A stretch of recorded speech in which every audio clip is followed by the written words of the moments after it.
Ya, terima kasih pemirsa dan masih bersama kami di Anjang Sana, ngobrol santai seputar wisata di Jogja. Persembahan dari Dinas Pariwisata Daerah Istimewa Yogyakarta. Dan saat ini kita masih ngobrol santai di Jayakarta Hotel and Resort. Ibu Vera, tadi masih soal kuliner tadi ya Bu ya. Ada nggak sih Ibu mungkin program-program khusus dari Dinas Pariwisata DIY terkait dengan tujuan untuk mensupport pelaku kuliner, khususnya mungkin kuliner desa seperti yang saat ini menjadi primadona di Kabupaten Bantul, Ibu?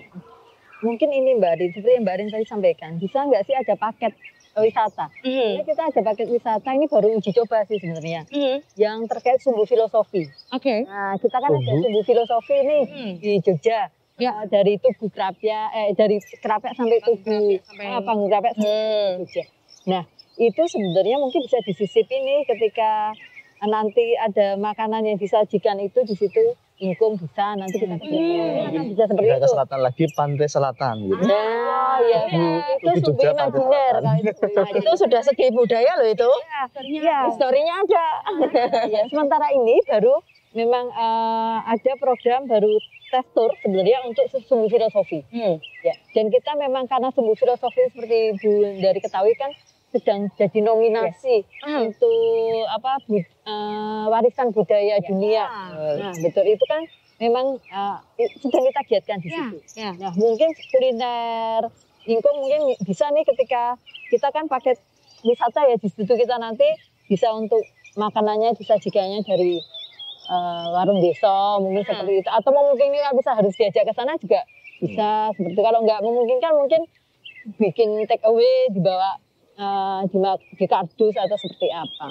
Nah, menyambung beberapa hal yang tadi, ketika sekarang pandemi orang harus beli secara online, Mbak Rin, itu sebenarnya kalau saya malah akan mendapat pendapatan baru. Ya, pendapatan. Jadi sekarang ini kan posisi misal nih dianalogikan ketika dulu satu hari itu 50 orang, misal nih 50 orang datang. Sekarang harus hanya 50% karena nggak semua kursi bisa diduduki, 25 orang. Kemudian jam operasional pun dibatasi, nggak seperti dulu. Otomatis walaupun sebenarnya penuh, cuma nggak sepenuh dulu, nggak bisa. Nah, sisa-sisa ini yang kemudian hanya 25, yang 25 ini saya contohkan itu kan bisa dengan online nih, dicukupi dengan online. Jadi mungkin secara pendapatan nanti tempat Mas Budi juga kembali lagi nih sebenarnya. Nah, dengan tadi ada si bakul yang online, saya pernah nyoba sebenarnya dulu tapi nggak tahu kalau saya kayaknya bergilir atau apa saya nggak tahu. Jadi dulu juga saya pernah merasakan itu ketika ongkir, nah situ saya pesen apa gimana itu digratiskan ongkir karena memang disupport oleh anggaran seperti itu. Jadi nggak ada biaya kirim seperti itu. Menarik sih sebenarnya, nanti bisa kita masukkan di paket wisata kita untuk makanannya. Ya. Dan memang sedikit informasi mungkin juga Mbak Arin yang saya bilang tadi di sumbu filosofi ini mungkin nanti beberapa hotel itu yang ada itu nanti coba kita ada menu-menu tradisional di situ seperti itu. Kemudian menu-menu keraton kalau misal bisa seperti itu. Ya, jadi ketika masyarakat ingin menikmati makan tradisional bisa di situ. Cuman memang kalau misal pengen merasakan yang langsung nih, yang memang otentik nih, memang harus ke kafe seperti itu. Cuman nanti di situ juga akan ada di hotel atau di situ akan ini khusus untuk ini resto mana aja sih. Kemudian ya saya bilang Mas, walaupun 20 resto ada di sana yang kuliner apa ingkung. Cuman seperti yang saya bilang tadi, rating, kemudian review sama rekomendasi itu karena pasti orang akan lihat nih ketika buka warung desa Google, gitu kayak saya nih pengalaman sih ulasan saya lihat rating berapa nih 4, 5 dan sebagainya.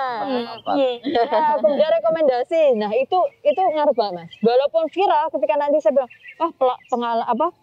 pelayanan lama, parkirnya nggak luas. Saya skip, saya nggak mau. Gitu. Nah, itu penting bagi jenengan untuk diperhatikan. Oke, baik Bu Vera. Artinya juga ini tadi selalu ada peluang ya Bu ya. Barangkali juga dari animo masyarakat yang ingin membeli secara online juga bisa menjadi peluang baru untuk bisa terus dikembangkan ya. Baik, Pak Yudi, tadi soal kuliner dan tradisional khususnya untuk ingkung tadi ya Pak ya. Pasti juga tadi diceritakan ada tantangan-tantangan tertentu yang mungkin dihadapi ketika harus bertahan di tengah banyaknya maraknya kuliner yang bermunculan di Yogyakarta khususnya di Kabupaten Bantul. Nah, dari Pak Yudi sendiri bagaimana sih Pak bisa mempertahankan konsep tradisional tapi juga tetap berteman berjalan dengan adanya perkembangan zaman seperti mungkin digitalisasi, sejauh mana Pak memanfaatkan perkembangan tersebut untuk bisa mengembangkan potensi dari kuliner tradisional ingkung tersebut Pak? Ya, makasih Mbak Arin. Jadi memang kuliner kita kuliner tradisional. Tapi kita bergerak secara diusahakan semaksimal mungkin profesional.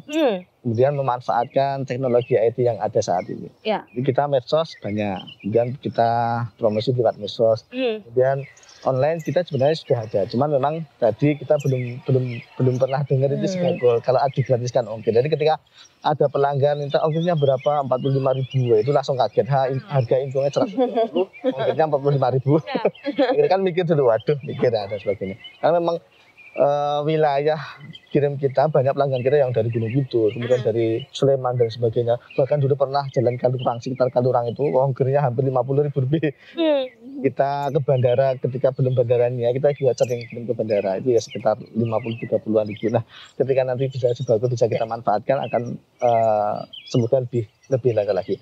Kemudian terkait untuk meningkatkan tantangan era zaman sekarang, kita tentunya tetap memanfaatkan itu tadi teknologi informasi IT-nya, kemudian pelayanan, servis pelayanan yang kita lebih utamakan. Jadi ketika seperti yang juga ke Bu Vera tadi, aku pun ketika mau ke warung mana itu pasti lihat Google-nya. Kemudian ulasan-ulasannya seperti apa? Alhamdulillah kita ratingnya 4,4. Jadi ulasannya bagus meskipun kita belum sempat balesi.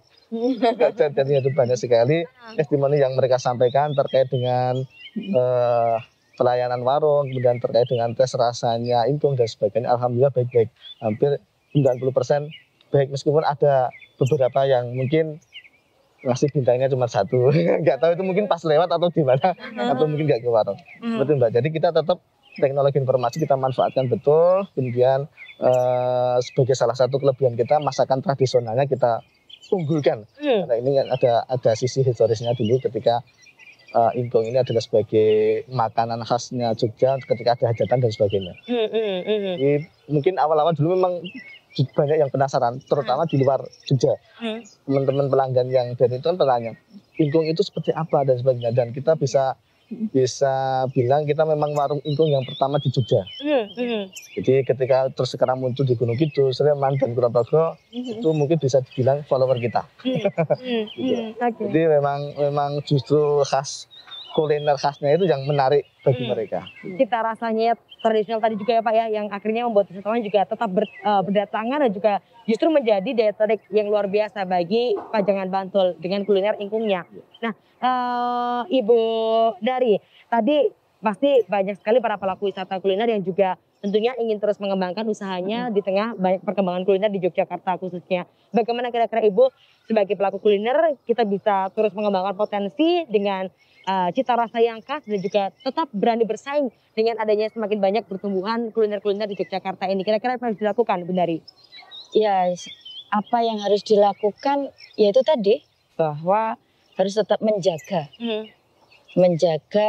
ciri khas awal tentang rasa, terus packaging bagaimana ketika ada pesanan itu harus memang bersih. Ada tadi yang di Bu Vera bilang bahwa kebersihan itu juga harus dipertahankan. Terus melakukan inovasi dan kreativitas. Walaupun kreativitas itu tidak harus melulu sama tadi yang disampaikan. Orang kudu melu yang lain-lain, tapi mempertahankan ciri khasnya, dan ini menjadi ciri khas tersendiri ketika orang, oh kalau di sana ciri khasnya seperti, pasti ada perbedaan antaranya satu kuliner walaupun produknya sama, tapi kadang punya ciri khas masing-masing. Nah, itu. Terus yang kedua bahwa bagaimana pelaku-pelaku kuliner ini juga selalu apa ya istilahnya meningkatkan pemasaran dari kerjasama ataupun bagaimana nanti dinas pariwisata mensupport itu terkait tadi ada paket dan segala macam. Tadi hanya paketnya dari mana tadi sampai filosofinya hanya sampai di Tugu, tapi karena kalau filosofi Jawa itu kan dari Merapi, Tugu sampai Pantai Selatan. Nah, ini menjadi satu rangkaian kalau mau dikatakan sumbu filosofi, menjadi paket sebuah wisata. Ini juga diperlukan bahwa tidak hanya tugas dinas pariwisata saja, tapi bagaimana sinergi dengan OPD-OPD yang lain, dinas-dinas yang lain. Dan juga kemungkinan besar juga ketika kita mau meningkatkan perekonomian, tidak hanya pelaku kuliner Mas Yudi ini sebagai yang mempunyai warung, tapi warung itu mempunyai masakan apa toh? Ayam misalnya. Ingkong ini ayam, supportnya adalah ayam. Bagaimana ayam itu juga diambil dari masyarakat di sekitar yang memang mempunyai keinginan untuk meningkatkan perekonomian mereka. Jadi misalnya Mas Yudi di situ, lingkungannya, aku kan butuh sehari 50 ayam nih misalnya.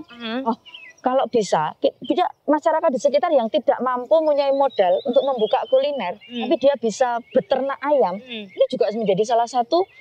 Nah, bagaimana kelompok-kelompok ternak ini bisa nah ini nanti kerjasama dengan dinas peternakan, bagaimana mensupport, bagaimana masyarakat. Nah ini menjadi suatu sinergi kan, yaitu yang namanya sinergi dalam sebuah peningkatan perekonomian wisata di daerah Istimewa Yogyakarta ini, khususnya di Ingkung. Jadi misalnya banyak sekali juga kok peternak-peternak ayam kemarin juga banyak yang jatuh, misalnya karena pandemi. Tapi bagaimana menjadi kolaborasi sinergi antar stakeholder ataupun dari OPD atau masyarakat. Artinya bagaimana kita bisa bangkit bersama ya Bu? Iya. Baik, luar biasa sekali, menarik sekali perbincangan kita kali ini, tapi karena waktu kita terbatas ya, mungkin singkat saja dari Pak Yudi, kira-kira apa yang mau disampaikan kepada masyarakat dan juga mungkin barangkali ada sedikit tips dalam berwisata menikmati kuliner, silakan. Iya, terima kasih Mbak Arin. Ya, yang jelas dalam hal ini mungkin kita sampaikan ke dinas terkait.